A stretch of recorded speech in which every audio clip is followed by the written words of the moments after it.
Hi friends, വളരെ രുചിയിലൊരു മത്തി മുളകിട്ടത് എങ്ങനെയെന്ന് കണ്ടാലോ? അതിനായി ആദ്യം തന്നെ നമുക്ക് പൊടികളൊക്കെ ഒന്ന് വറുത്തെടുക്കാം. അതിനായി ഒരു കടായി വെച്ച് അതിലേക്ക് വെളിച്ചെണ്ണ ഒഴിച്ച് 1 ടേബിൾ സ്പൂൺ മല്ലിപ്പൊടിയും 3 ടേബിൾ സ്പൂൺ മുളക് പൊടിയും അല്പം മഞ്ഞൾപ്പൊടിയും കൂടെ ചേർത്ത് കൊടുത്ത് അതിനെ നന്നായിട്ടൊന്ന് മൂപ്പിച്ചെടുക്കാം.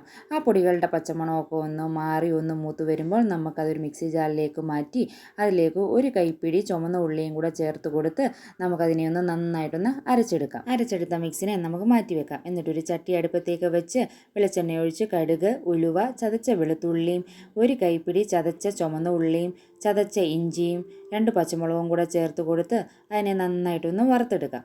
അതൊന്ന് മൂത്ത് വരുമ്പോൾ നമുക്കതിലേക്ക് ഒരു വലിയ തക്കാളി അരിഞ്ഞതും കൂടെ ചേർത്ത് കൊടുക്കാം. ആ തക്കാളി നന്നായിട്ടൊന്ന് വഴറ്റിയെടുക്കേണ്ടതായിട്ടുണ്ട്.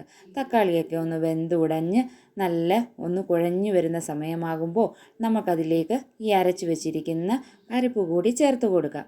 എന്നിട്ട് നമുക്ക് ആ മിക്സി ജാറിലേക്ക് അല്പം വെള്ളവും കൂടെ ചേർത്ത് അതും കൂടെ ഇതിലേക്ക് ഒഴിച്ച ശേഷം കറിക്ക് ആവശ്യമായ ഉപ്പും ചൂടുവെള്ളത്തിൽ കുതിർത്ത് വെച്ചിരുന്ന കുടംപുളിയും കൂടെ ചേർത്ത് കൊടുത്ത് നല്ലതുപോലെ ഒന്ന് മിക്സ് ചെയ്തതിന് ശേഷം നമുക്കതൊന്ന് തിളയ്ക്കാനായിട്ട് വെക്കാം. തിള വന്നതിന് ശേഷം നമുക്കതിലേക്ക് മീൻ ചേർത്ത് കൊടുക്കാം.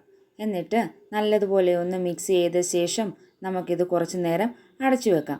ആ ചാറൊക്കെ ഒന്ന് കുറുകി എണ്ണയൊക്കെ തെളിഞ്ഞു വരുന്ന സമയമാകുമ്പോൾ നമുക്ക് ഫ്ലെയിം ഓഫാക്കാം. നല്ല കുറുകിയ ചാറോട് കൂടിയ മത്തി മുളകിട്ടത് ഇവിടെ തയ്യാറായി കഴിഞ്ഞിരിക്കുന്നു. ഇനി നമ്മൾ തവിയിട്ട് ഇളക്കാതെ ചെറുതായിട്ടൊന്ന് ചുറ്റിച്ചു കൊടുക്കാം. എന്നിട്ട് അല്പം പച്ച വെളിച്ചെണ്ണയും 2 തണ്ട് കറിവേപ്പിലയും കൂടെ ചേർത്ത് കൊടുത്തു കഴിഞ്ഞാൽ നമ്മുടെ സ്വാദിഷ്ടമായ മത്തി മുളകിട്ടത് ഇവിടെ തയ്യാറായി കഴിഞ്ഞിരിക്കുന്നു. ചൂട് ചോറിനോടൊപ്പവും ചപ്പാത്തിക്കൊപ്പവും പുട്ടിനോടൊപ്പവും ഒക്കെ കഴിക്കാൻ വളരെ ടേസ്റ്റി ആയിട്ടുള്ളൊരു കറിയാണ്. ഇഷ്ടമായെങ്കിൽ ലൈക്കും ഷെയറും സബ്സ്ക്രൈബും ചെയ്ത് സപ്പോർട്ട് ചെയ്യാനും കൂടെ കമൻറ്റ് ചെയ്യാനും മറക്കല്ലേ. താങ്ക്